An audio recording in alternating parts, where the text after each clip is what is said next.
Well, everybody said the mainstream media is bailed.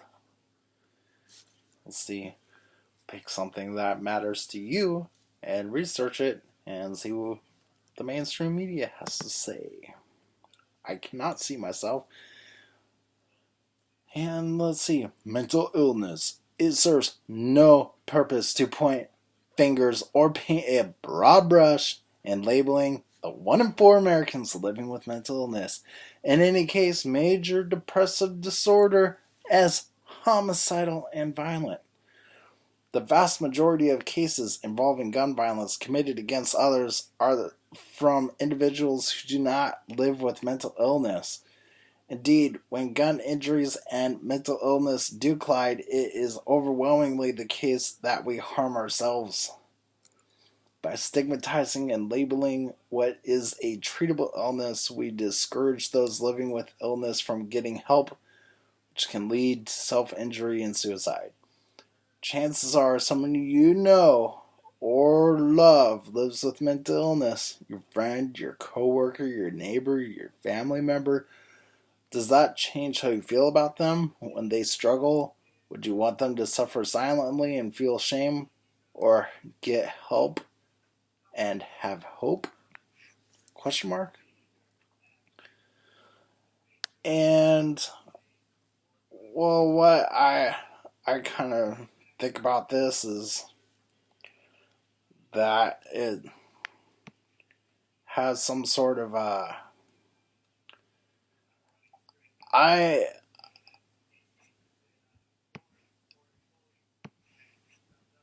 wow. Wow. Wow.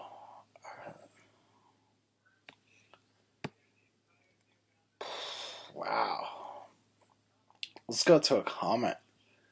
If a person is sufficiently mentally ill and it can be empirically substantiated that will be violent in the near future to themselves or to others, then they ought not to be permitted to roam freely among society or live without close supervision. In other words, if someone intends to do harm to themselves or to others, and that charge can be proven in court beyond a shadow of a doubt, then ownership of guns, knives, rat poison, blunt objects, living in proximity to high rises or bridges from which they might jump or push others and so forth becomes irrelevant. Those who are violent or must become so will find a way to manifest that violence. The facts of the matter are, however, that in most cases science and medicine are incapable of predicting violent behavior. This is true even though the former Soviet Union used mental illness as a pretext to incarcerate and harass tens of thousands of political opponents to the regime. Restricting freedom is probably not an option America ought to resort, given the charge of mental illness can be easily made and can be used as the pretext to restrict all manner of human freedoms, not just the right to bear arms. Attempts to circumvent the U.S. Constitution by infringing on the Second Amendment or any other constitutional right granted under the Constitution is not an answer. It is never the answer. The hurdle to incarcerate someone on the charge they're mentally ill and will be violent in the near future must be scrutinized ever so closely. All persons so charged must be accorded their full rights of due process, presumption of innocence, including sanity in parentheses, and other legal protections. And this is from Quantumaz, which is very interesting. And I'm gonna take a peek at myself here, but um, there's just so many factors in this stuff, you know. Look at my face melt, like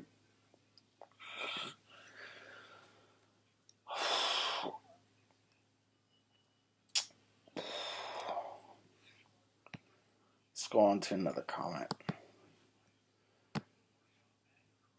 Mental illness is a vague blanket term used to cover up what's really going on.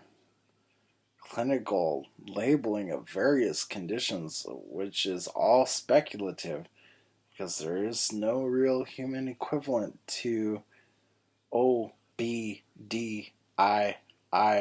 automotive diagnostics type systems, is a sketchy practice as far as I'm concerned. People have different experiences in this life, some strongly negative, and some people just plain aren't very smart.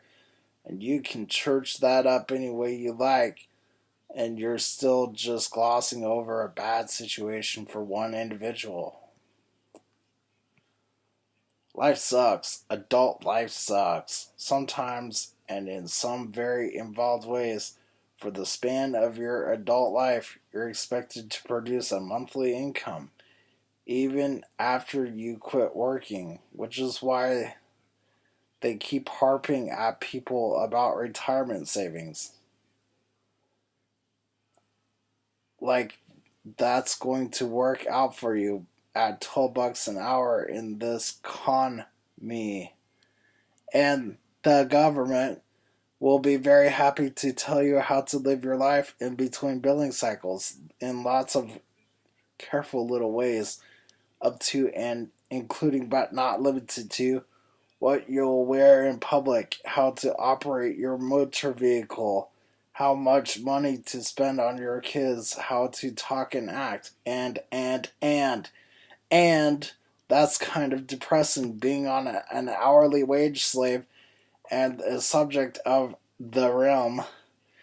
And if harsh realities aren't enough to bum you out, then there's things like the media influences and all the other ashpoles running around and being on the receiving end of either their respective and obnoxious head trips.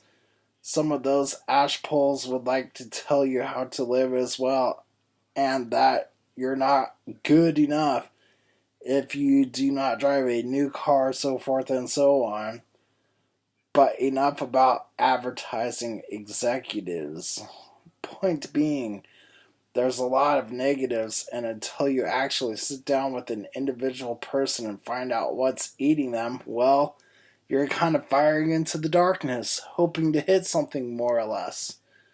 You don't have to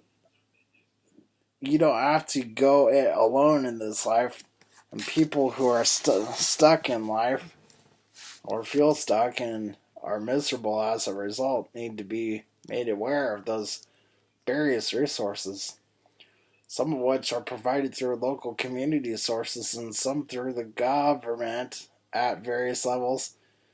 Into every life, some rain must fall, but you don't have to stand under the drain sprout either. Peace, be well. If you need help, just ask. Some will, some won't, some can, some can't, some have problems of their own, and no time for yours. But keep looking, searching, and asking. Keep hurt. Don't give up. Get bitter, angry, or despondent. Try and get some school if you can't manage to, because education is sometimes the key to solving some of life's problems. And everyone has problems in this life. Some are just better at lying about it than others. Wow. As you can see, this this isn't even specific at all. It's not specific to schizophrenia or bipolar or depression or anxiety or PTSD. No, I mean, it so far it's like one paragraph, news reporter does the thing, and then community involvement. Well, some comment has been deleted, so maybe somebody was having a rough day. So, let's go do some comments. Unfortunately, in the UCC case, which has provoked yet another round of debate, the killer was indeed a mental case. See, what I don't get about that is like somebody could be depressed for 2 freaking weeks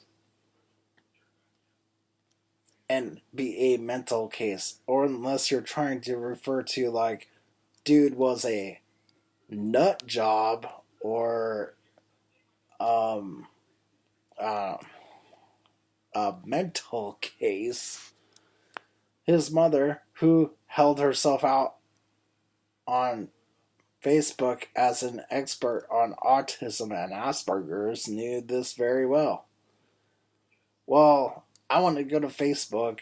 I'm in Facebook. I don't know. If I wanted to make a joke, I'd say um, Facebook plus autism plus Asperger's um, equals no good.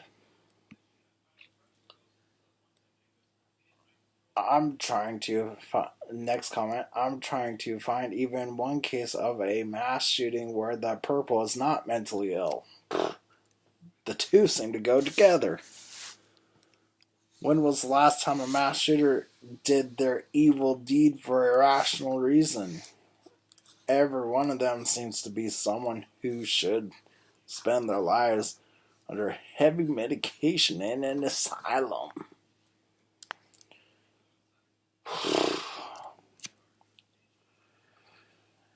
Not all mental illnesses are treatable. Bring back the hospitals and get these sick folks off the streets before they harm themselves or others.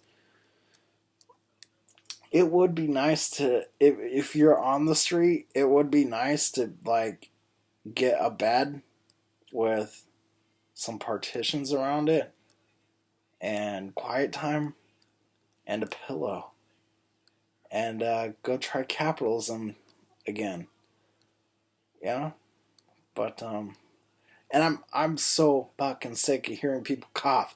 I smoke constantly. I smoke hard. I get deep inhales with my freaking smoking, but I don't cough.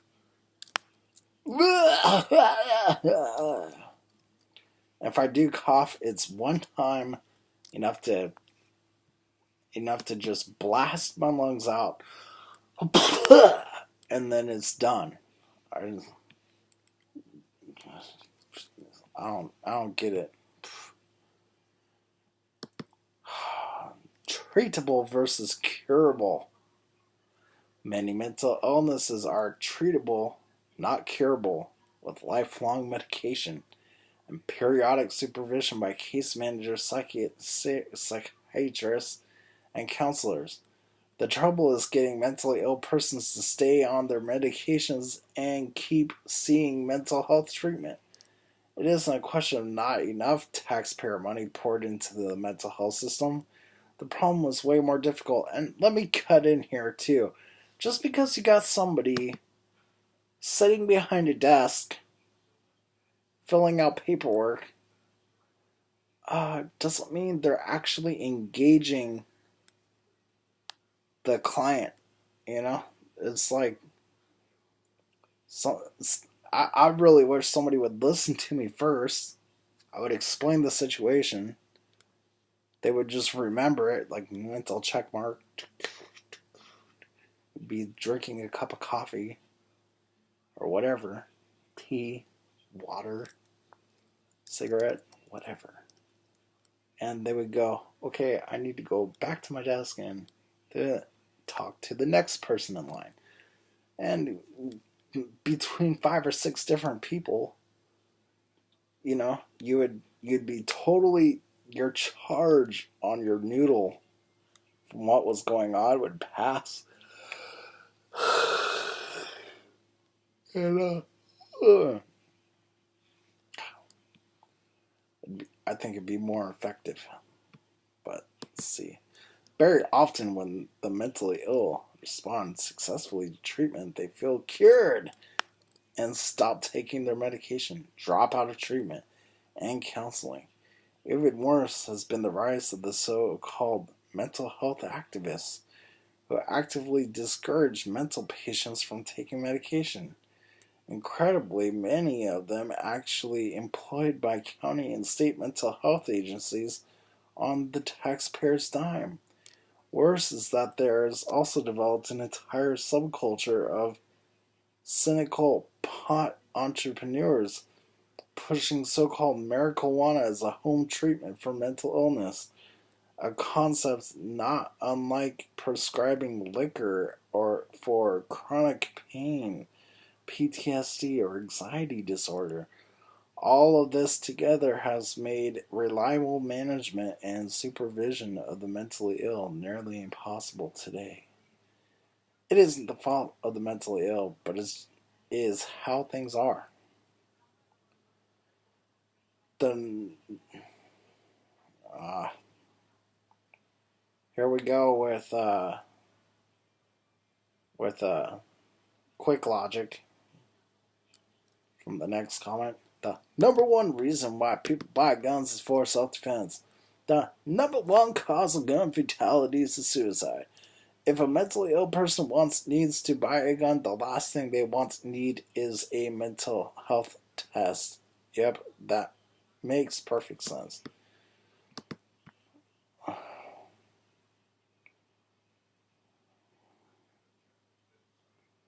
And you know what? This is why I don't like talking about guns.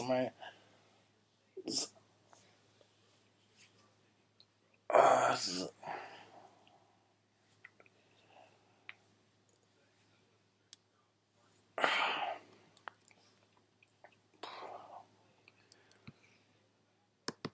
I hope that from my age, I have been creative enough to justify my life thus far. And it'd be nice to be passively employed um, just for being alive. I don't know what that's called, but we'll make up a creative word for it.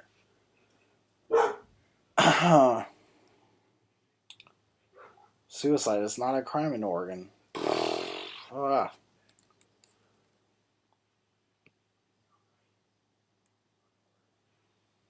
Uh, it's weird because it looks like, it's like some of these comments, somebody makes comment number one, and then somebody has to do like, oh, the next person in the room has to say the thing that person number one didn't say, and then person number three has to say what person number one and number two didn't say in their own little spin, and then person number four has to be like, hey, are you know, yeah. They're like, were you picking on me when you put your personal spin on? And then it just, I mean, per, I can't. This all seems like one comment, like because every time something bad happens in America, at least we apply justice, okay, and then we could all go through this again until it sinks in and changes the world or something. Okay, let's go. Some more comments. Some people have the kind of major depressive disorder, like the author, that leads them to seek out firearms to use in suicides. Well, they are hardly going to disclose that in any background check, nor is that the sort of violence that folks want to prevent. The other people have the kind of mental illness that causes them to be in denial about their own illness. They collect guns and nurture anger and find support for their personality disorders on the internet. They don't make a blip on the radar until they cross the line in a big way and act out their anger using those weapons. Background checks used as presumptive mental health checks to see if a person has the stability to own firearms Might work, but would be very intrusive, possibly unconstitutional. We protect healthcare privacy to a great degree already. A background check that required release of one's health records to a government agency. Imagine the bureaucracy needed to evaluate the health history of an applicant for a gun license when a fifth or a quarter of all Americans at any time could be diagnosed with a clinical mental health issue, usually depression or anxiety. When the ones who are most dangerous are the ones sufficiently organized and sane to silently slip under the radar until they explode. Okay. Yes, YouTube. I promise that I was thinking I like to listen to other people talk while I go to sleep and put it on an hour-long video. So maybe I'll just make hour-long videos. I don't know. We'll see how this keeps going for the subject. Next comment. Um, I want to read comments, but not responses to comments because it's always like you're on that team, well I'm on this team, and then just blah blah blah blah. Okay. Miss Madison fabricates an amateurish straw man, then proceeds to heroically knock it down. No one is claiming that all mentally ill persons, or even the average mentally ill individual, is likely to be homicidal and violent. What should be obvious is that virtually all of the recent mass murders that have shocked the nation were committed by mentally ill persons, most with a record of treatment or at least diagnoses. For that reason, it is eminently sensible that the names of those who have been treated or diagnosed with mental dysfunction be included in a federal database that can be checked during any federally required firearms purchase background check. What possible sense can there be to require firearms background checks if we simultaneously purposely hide the names of those who are not or should be permitted to ever own firearms? Does Miss Madison believe the mentally ill should be permitted to access to firearms? She doesn't say, but the logic of her argument indicates she does. That may well be a debate that Americans should have given these recent murders. That if that is her argument, or that if her supporters, they should bring it forward for discussion in plain black and white English. What say you, Miss Madison? Are you willing to openly and proudly fight for the right of the mentally ill to buy guns? Are you willing to accept a rational system to detect when the mentally ill attempt to buy guns? That is the debate, not whether all mentally ill are violent or harmless.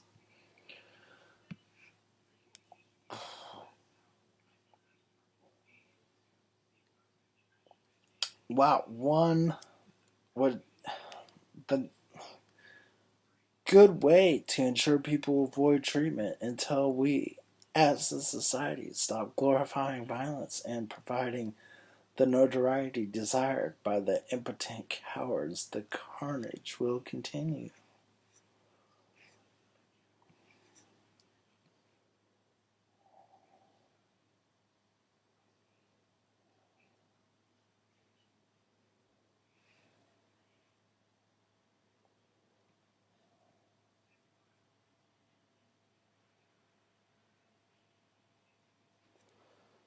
Well, thanks, video camera thing, for letting me think about what was on my mind. And if you were trying to sleep, then we're going to drift off into a wonderful dream. And then it's going to turn into a wonderful dream about Will Ferrell because he's really funny.